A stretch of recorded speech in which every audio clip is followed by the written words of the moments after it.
We're here today with Dr. Carrie Ullmer. Carrie is the head veterinarian of the animal health team at the Texas State Aquarium in Corpus Christi. Welcome, Carrie, to our podcast. How are you doing?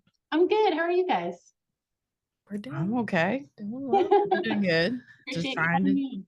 Yeah, well, we appreciate you being with us. At least it's not outside. So there's that. Hey, I think a lot of people know kind of what an aquarium does, but the Texas State Aquarium is really more than most aquaria. I don't know. I don't know if I, I'm I think either one is fine. Yep. okay. Anyway, it's a little more than what most of them are. So could you tell us about like the larger mission of the Texas State Aquarium? Sure. Uh, the Texas State Aquarium is kind of two-part. It's really an interesting organization to work for because yes, there's the aquarium arm that is where people come and make memories with their family and get to experience kind of the immersive animal experience and all that. And then we have this whole other arm to the aquarium that people hopefully are starting to learn a little bit more about, but that's really focused on wildlife rehabilitation, wildlife recovery in the area, all those kind of things. And so on that note, Texas State Aquarium just opened that wildlife arm. That's the Wildlife Rescue Center. Is that right? Yeah, yep. So basically, there's a separate nonprofit organization called the Texas State Aquarium Institute for Wildlife Conservation. And basically, we have housed a lot of our kind of mission-based programs under that arm of the aquarium. So part of that is the Rescue Center, which is this new 26,000 square foot building that is right next to the aquarium that most people have probably in the Corpus Christi area have been to. And at that Wildlife Rescue Center, we now have the ability to do some of our wildlife rehabilitation in a way that the public can actually see what we're doing and see a little bit kind of behind the curtain. So they can see spaces where the animals are housed, places where we do some of the veterinary work, all those kind of things. So it's been really neat to kind of show people what goes on behind the scenes on the wildlife side of things. I was just out Cool. there not I don't know, maybe a month ago, and I met Dr. Ulmer in person. And you have a massive, is it a cetacean pool? It's the biggest rehabilitation pool I've ever seen. And there's a big glass window and you can see it. Nothing was in there when I came by, but I was astonished that you could look in there and see what was going on if stuff was going on. Yeah. Yeah, we're really, really blessed to have gotten that facility, and I think it's going to be a game changer for us. Yeah. So I have a question regarding rescues. Yeah. Because it seems like it's that time of year where everybody's finding all sorts of things. What that may or may not need rescuing, but what what kinds of animals do you take, and what should somebody do if they find an animal that they think needs a rescue? Sure. It kind of depends on what species it is. So at TSA, Texas State Aquarium, we have kind of dialed into what species are really in our wheelhouse and where we feel like we can have the most impact on local populations and where the need is. And so we really focus largely on sea turtles, but then we also will help with stranded marine mammals, specifically usually dolphins. And then right now we're not taking birds because of the risk of high pathogen avian influenza to our long-term resident birds at the aquarium. But we do, historically, we take raptors and shorebirds to rehabilitate them as well. Okay. And so if someone found like a turtle or something, most people have their smartphone with them. Could they Yeah. just Google, Yeah. turtle rescue, Texas, Corpus Christi, stuff like that, and find what to Yep, do? and they'd be able to figure out. We kind of have divided the Texas coast. There's a whole Texas, or there's a whole sea turtle stranding and salvage network that kind of divvies up the coastline a little bit. And so if a turtle strands down at Padre Island National Seashore, it will be a different person that responds than if it were up in Matagorda Bay. So it really just kind of depends on where those turtles kind of ask for help. And different organizations will step in at that point. Okay, great. If the public, Googled, I found a sea turtle, then get the phone number. There's kind of a different phone number if it's a sea turtle or a dolphin or whatnot. Okay, good to know. They can just figure it out on their phone, I'm sure. So we've talked a little bit about the Kemp's Ridley sea turtle. We spoke with Donna Shaver about her work there at the National Seashore way back in season 1, like two years ago. If anybody's interested in hearing that, she was terrific. Is this a species that you work with at the aquarium? And also, could you tell us a little bit more about, one of the things that happens in the winter, if we could call it that here, is some cold stunning events. And when it's, let's say when it's not summer, is some cold stunning events. And tell us what happens and what your rehabilitation efforts there are. So it kind of depends on what species we're talking about. If we're talking about Kemp's, then we do tend to get involved with them, but it's kind of a really interesting program because the Kemp's that come to us from a cold stunning event are actually not from local shores. So when we have cold stunning events in the Kemp's Ridleys, those are really happening along the New England seaboard, usually like Cape Cod, Massachusetts area. And what happens is basically the juvenile Kemp's are up there and they're hanging out, and then they kind of get stuck because the ocean temperatures get so cold that they can't really leave where they are, and the water temperature just keeps getting colder and colder. And what happens is, because they're animals that their metabolism relies on the temperature of the environment, they end up kind of incapacitated is probably the best way to put it. And they're kind of floating on the surface of the water. They tend to inhale a lot of seawater. They get pneumonia. It's really nasty.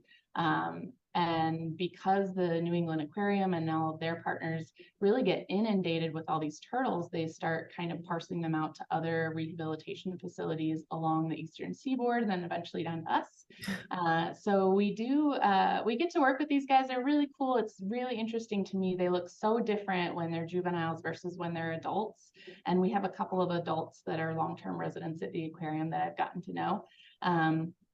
And as little ones, they have like this little mohawk down the back of their shell. They're just really cool to see. But they tend to stay with us for several months because the pneumonia they get, because it's a chronic cold stunning in New England, is really nasty. And so it's sometimes takes quite a long time for that to get resolved and for us to be able to release those animals again.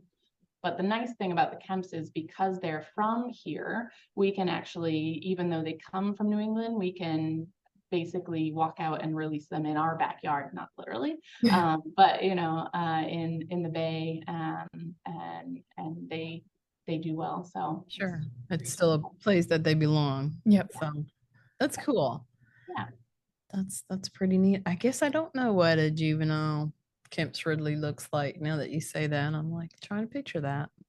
they're like little dinosaurs. I feel like there's a That's really neat. famous National Geographic photo where the turtle is like under the water and the lens is half under, half above. I think that's a Kemp's really, but I know the don't picture. That's cool. okay, don't quote me on that. Yeah, I'm not sure if that is or not.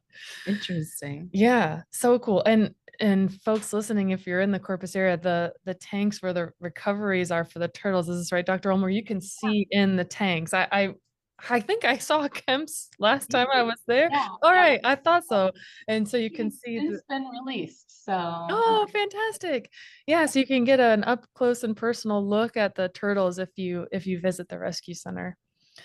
So Dr. Ullmer, you were talking about the cold stunning events, and that, I guess that's probably just one aspect of the threats that face the different species that you work with, turtles and other. What are some of the other disaster events that your team responds to, and what species are you working with? sure. Locally here, we do sometimes, you're right, winter, loose term. I'm from the Midwest, so I laugh when people talk about winter down here, but When the temperature drops here, we can get acute cold stunning events, which are a little different than the Massachusetts events because the water temperature drops so quickly that our turtles get kind of trapped usually in the intracoastal waterways. And the nice thing is we usually just have to kind of shelter them for a few days. The temperatures come back up, we warm them back up, and we can kick them back out in a few days. So it's totally different medically than what we have to do for those New England guys. So there's acute cold stunning events that happen.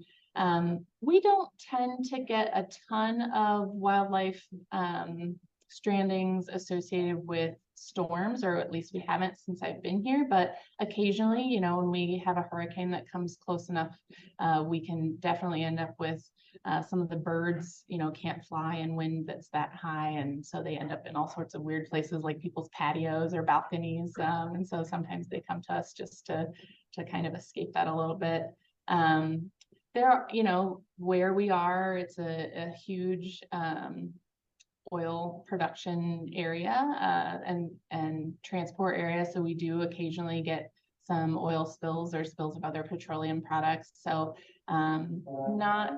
not had a big one since I've been here or anything like that, but it is something that we prepare for. And so we do have staff that are trained on how to de-oil birds and turtles. And we did get one red-eared slider that came through on oil spill kind of event inland. So you just never know, you know, you never know what you're gonna get.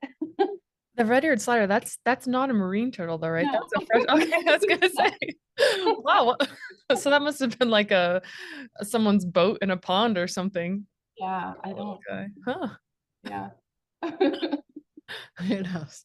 So when you do you mark them when you let them go so that you can know if you've got like a repeat offender, you know? Yes. So everybody does it a little bit differently, but right now the guidance from Fish and Wildlife and NOAA are that we are putting in pit tags. So we're putting in microchips so that we can scan everybody that comes through and know whether they're a repeat offender. We don't do any external like flipper tags. I think some people along the eastern seaboard or Florida, I think some of them do that, but we do not. And then last year we had several loggerheads that stranded during kind of we still don't really understand it, but we had about 40 loggerheads come through our program, which is really a lot for us between the months of, I think, July through October or November. And they just came in emaciated and hypoglycemic and anemic. So maybe something nutritional. They have done exhaustive testing toxin wise and all of that and not found an answer for why these animals stranded.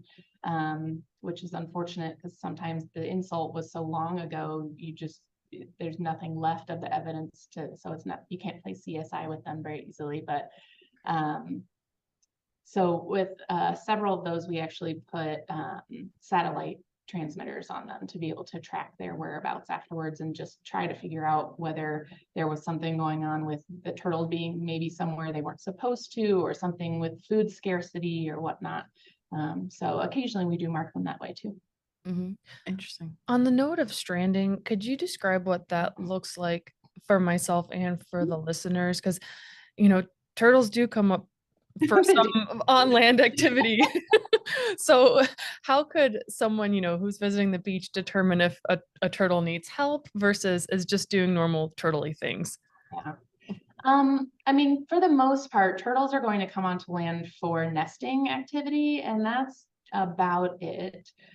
So most of the time down here, most turtles that are stranded look not right. You know, they're kind of like bobbing there, defenseless. These animals are wild animals. They should avoid you if you approach them, all of those kind of things. Sometimes they have obvious injuries. So sometimes there's fishing line hanging out of them. Sometimes they've been hit by a boat. And so there's blood, you know, there can be lots of different circumstances. But I would say most of the time, if it's not a nesting turtle, then it's probably a turtle that shouldn't be up kind of where we live. Okay, that's good to know. Yeah.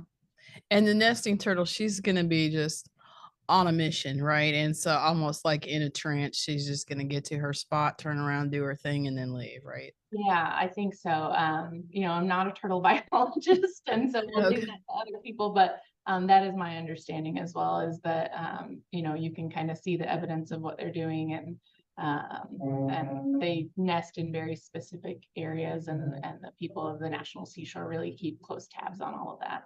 Okay. Yeah. Great. Now, the rescue program at the aquarium, it started in 1995, is that correct? Yeah. Yeah, and can you describe some of the other species that the program has worked with and maybe some of the things that you've had the opportunity to work with as well? Sure. Yeah, so turtles aside, we've had the opportunity to work with lots of different species. I think some of the highlights for me, and I've just been there a couple of years, we had a juvenile bottlenose dolphin that came in when I had been here about a month. So that was really great. Hi, welcome to the team. So that was Goose, whose name is now Ranger, but he came to us. Unfortunately, he and his mom had been stranded in a small body of water, and mom had died. So they found he was still there, and so they brought him to us, and he was really dehydrated. He should have still been, nursing some at that point, or mom was really helping him get food at that point. And so dehydrated, malnourished, all those kind of electrolyte imbalance things, and had some respiratory disease on top of it. So we got to keep him here and get him through the rehabilitation process. I want to say he was here about 6 months, maybe more like 9. And so that was a really rewarding one, to see him kind of turn that corner medically and health-wise, just get back to normal. Unfortunately, at that age, they're too young to be able to be released because they don't have any idea how to be a dolphin in the wild. So he will remain in human care, and we found a permanent placement for him where he's with a bunch of other dolphins and gets to do his normal social dolphin stuff. So that was really neat. We got a call about a pygmy sperm whale that was beached, and we took, it was a 2-hour ride to get there down the seashore, and it was the bumpiest ride I've ever been on in my life. The animal was not there when we got there, unfortunately. Either some people came and pushed it back into the water or whatnot, but he was no longer there. So I was a little disappointed, because I was looking forward to getting to see that species. But other than that, lots of different species of birds. I think one of the coolest ones was we saw wood stork, which are not a very frequent species that we get to see down here. And I believe they're either endangered or threatened. And so it was really neat to get to work with that animal, and then to see it released. That stuff's always the really rewarding stuff, Yeah. That sounds Yeah, really cool. I was thinking pygmy sperm whale. I didn't know we had them around here. Mhm. I'm not a marine biologist though, so I wouldn't know, I guess, but that's really cool. So you're getting some fantastic exposure just because of rehabilitation. That's really neat. So one of the things I always think about when I hear aquarium is like marine animals, and that's all that really comes to my mind. But your rehabilitation program, at least, and even some of your animals at the aquarium, you've got some terrestrial species. You talked a little bit about resident raptors there, and that you did some shorebird and avian rehabilitation. But I think you've also got an endangered species on site there. Could you tell us a little bit about the terrestrial side of the aquarium? Sure. Yeah. It's a really neat group of animals to get to work with, because my career, I've spent a lot of time on the terrestrial zoo side of things. So coming to an aquarium was a bit of an about face for me, but I still get to work with some of the terrestrial species that I've gotten to know and love in my career. But we are working, one of the local species that we are really proud to have on the aquarium grounds is the ocelot. So, I don't know if you guys have had any of the ocelot folks on your podcast or not, but we are part of the ocelot program, and hoping to get involved some with the rehabilitation work that you guys are doing with that species, and just very exciting to have that be a part of things. And then other than that, you're right, we do have raptors, we have lots of little songbirds, flamingos, just kind of a little bit of everything, a couple of very sassy macaws. So, you know, we get a little bit of it all. Yeah, that's neat. We talked to Mike Tues, who's one of yeah. our faculty members. Again, I think season 1, so probably a couple of years ago. And Mike has historically headed up the ocelot program here. Now, he didn't just talk about ocelots, he spoke about all of his, I mean, he's worked with birds in Africa and Israel and places like that too. So it was more rounded than that. But we do need to focus on ocelots soon. And was it this season with TxDOT and ocelots? Oh yeah, we talked to John Young I was gonna of say, TxDOT, and he's part of the program that builds, I guess, underpasses for the ocelots to cross the road. Yeah, that was just a few weeks ago. How'd I forget that? Oh, that's been a strange summer. It's been a strange I'm gonna blame it summer. on the heat. Never ends summer, actually, I think. Yes, started early and it's still going. All right. Oh my gosh. Well, Dr. Ullmer, when I was visiting the aquarium and had the pleasure of meeting you in person, I learned about manatees in the Gulf and I was shocked. I don't Yeah. know, it sounds silly. Maybe other people know that there are manatees sort of moving into the Gulf. Could you tell us a little bit about manatees being in the Gulf? Had they been here historically? Why they're moving in if they're more recently coming here? Just some basics about it. Because I always think of manatees in Florida, not Yeah, Texas. they're definitely, you know, I think that's what we all think. I like to think of them as vacationing along the Texas coast. So that's the way I think of it. I don't know a ton about the history of how long they've been coming to visit, but I do know that it does happen sporadically. It's been reported for a while. The problem is if they come and hang out here and then they stay. If they try to stay through the winter, it's usually a bit of an issue. So the nice thing is, U.S. Fish and Wildlife keeps pretty close tabs on manatees in Florida and also out here. So anytime we know that there's one in the area, there's somebody that's monitoring that situation and they know exactly where that animal is and they can follow it over time and make sure that it goes back the way it should go. In December of 2021, I actually got to go on a manatee recovery mission. There was a manatee that stayed here through the winter or was looking like it was going to stay here in the winter and ended up in this little canal where presumably the water was really warm and then it started to cool down as the weather cooled off. And that was around Texas City. And so it started to get cold stress syndrome, which is something that happens to manatees and it really messes up their immune system and all of that. And so it was a big group effort. SeaWorld came down. We sent a team. I think the ARC at UTMSI sent a team. There were just a bunch of different players that got to help pull this animal up out of the situation that was in. That animal went in a refrigerator truck up to SeaWorld and basically got rehabilitated and it's since been released. So it was really neat. I hadn't really realized that manatees were in this area either until that time. And do you know, so it's too cold to overwinter here, but not Florida. I think it's because of where they overwinter in Florida. Okay. They tend to find these inlets and things where the water temperature stays really warm. Okay.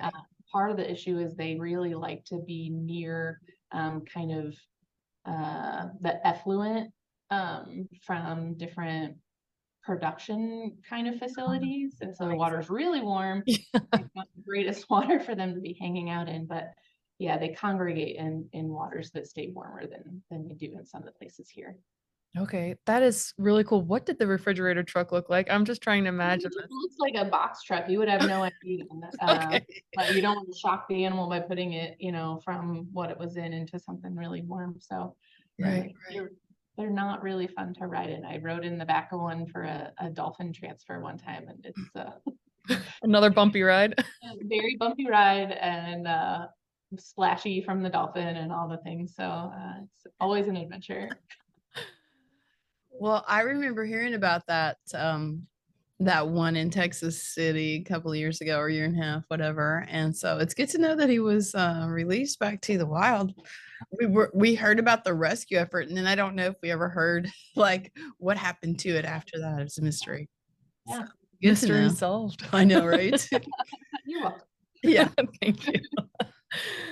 Now we talk about biology blunders. This is one of our favorite questions, and um, I'm betting that working with a lot of different exotic animals, you've had an opportunity or two to make a blunder. Is there a fun story that you'd like to share with us about when everything went wrong? So many to choose from. Maybe not safe for public consumption. No. I would say one that really sticks in my mind. I got invited to help with some bear den surveys this spring in Arkansas in February, March-ish. And the last bear, and it's a mom bear, that we're basically assessing for whether she's had cubs and whether the cubs are healthy and growing the way that they should be, and whether mom seems to be in good shape and all that. So you go in and you anesthetize mom, and you do all the measurements on the babies, and you do all the health assessment, draw blood on mom, all those kind of things. Well, this last one that we did basically started to not do well when we were getting ready to reverse her anesthesia. And it was really touch and go there for a second, and start to get pretty nervous. And so you have to stay pretty close to them during those kind of things, because you're monitoring to make sure they're breathing and their heart's beating and all that kind of stuff. And you leave the endotracheal tube in as long as you can until they're breathing really well on their own. Well, I'm starting to walk up the hill. We've reversed the animal. A couple people are staying back with the bear to just make sure she finishes waking up the rest of the way. I'm walking away and I'm just la la la, like talking, and I notice that no one is talking back to me, and I'm like, why am I the only one saying anything? I turn around and the bear has stood up, and there were still two people that were like within 10 feet of her who have just freeze tag kind of stopped moving, aren't saying anything. And it was a little touch and go for a second, and I thought that's one of those moments where you're like, is this really what I should be doing with my life? I'm not sure. Don't tell my mom, tell my mom not to listen to this podcast. But Yeah. And then she just kind of looked around, took stock of the situation, and we're all holding our breath. And one of the cubs makes a little noise from down in the den. And so she hears it and she turns around and walks back down into the den, which is down in this, crevice under the ground and everything. So yeah, thought it was going to be a near-death experience. We were all totally safe. It was just, it was a little scary. That sounds scary. It's but Yeah. scary for y'all, but also nice that in the end, like, that seems like a good sign that the recovery went well, even though if it meant near death for you. Yeah. We were more fazed by it than she was. So. Yeah. I had an experience similar to that when I was in graduate school. I was a zookeeper, and we had a bear who had a little boo-boo on his paw, and the veterinarian asked me if I could get him to stand up, and I was like, sure, let me go cut an apple for you. So I come back with some apple pieces, and it's just a chain link fence between us. And unfortunately, in my mind, I hadn't put the proper footwear on. I'm still wearing my like water boots to hose things down, but I get this bear to stand up, and get a bite of this apple through the fence. And Dr. John, we'll just leave his name at that. Dr. John took the eraser end of his pencil and poked the bear's paw to see if it was still tender. Apparently pretty tender. Pretty tender. That bear came unglued and started slamming itself against the chain link. And then every time it would slam against the chain link, that would hurt too. And then it was just getting madder and madder and madder. And I'm slowly just backing up. And I'm like, and Dr. John was a little bit portly too. So I'm like, okay, even with these boots on, I can outrun him. That was the only thing I just kept thinking. I can outrun him. So I'm slowly taking steps back in my big water boots in case I have to take off running. But With the apple? thank the Lord. Yeah. No, I was going to abandon the Yes, I can either throw the apple that way and run this way. exactly. But no, chain link held. It bulged way out. It bulged way out, but it held. So and you know, that bear was angry with me for like 2 weeks. I'm not kidding. I brought pecans from my yard. I brought strawberries. I brought brought him raisins. He was having none of it. I mean, he was angry with me. Oh, I felt bad. damaged your I friendship. know. I did. I was like, I'm sorry. Well, Dr. John I'm a did. jerk. I know, right? Yeah. Bears. Fun. Fun times. Well, Carrie, thank you so much for spending time with us today. Did you have anything else you wanted to share with us, with the audience? I don't think so. I think it's just I'm just so glad to be able to share a little bit about what the aquarium's doing and the cool places we're going. And I really hope that people come and walk through the Wildlife Rescue Center and see a little bit about what we do behind the scenes. Yeah, I just want to say that the aquarium, the Texas State Aquarium is a really special place. Yeah. Yeah. If you haven't been, you need to go. I don't care about, you know, even if you're not interested in the rescue stuff and everything, if you just want to take the kids to see the cool animals, it's a very neat place. You will not be disappointed. Just giving you my plug there. Thank you. won't I'll be see you later. Yes. Check is in the mail, right? Well, I'll add a plug. Definitely go Yeah. to the rescue center. It's really cool. And the kids can see the rehab stuff. Yeah, But you can that is see neat right in too. there. You can see the labs like that. It's really nice. Really is nice. neat So if you too. make it all the way out there, do it. It's worth seeing. I love it. And I'm a huge fan of otters. Otters are just fun to watch. I could just sit all day with the little, you know, I just buy the thing of popcorn and just sit there and watch the otters all day like I'm at the movie. So yeah, I'm easily entertained. They just love life, you know. They just Yeah. spend all playing and everything's a game, and Yeah. it would be fun to come back as an otter, right? Yeah, they're always having their best day. So it's fun to watch. Well, thank you so much. We really appreciate your time. Thank you guys. I learned a lot. And remember, everybody, don't feed the wildlife.